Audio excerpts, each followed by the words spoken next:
প্রবাসের জীবনটা কত কষ্টের রে ভাই, একমাত্র প্রবাসীরাই জানে গো।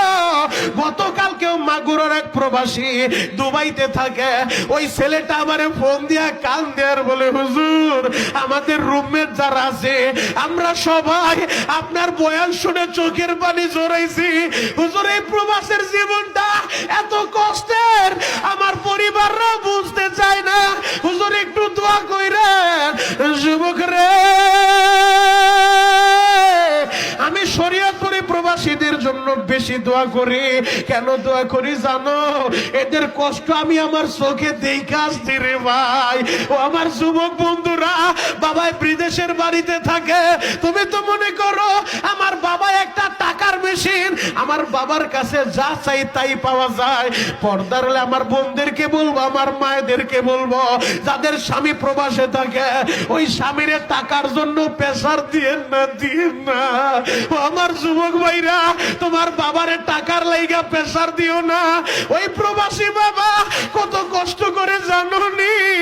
এই ঈদের সময় সে যা চায় সবার জন্যই মার্কেট পাঠায়, কিন্তু প্রবাসী ওই ভাইটা ঈদের দিনও পয়সা থাকতে পারে না। ঈদের দিন অনেক প্রবাসী ডিউটি করে, ঈদের দিনও অনেক প্রবাসী সারাদিন কাজ করে রে ভাই। এমনও সৌদি প্রবাসী আমি দেখে আছি, 2 মাস আগেও তো আমি মক্কা মদিনা থেকে আসলাম রে ভাই।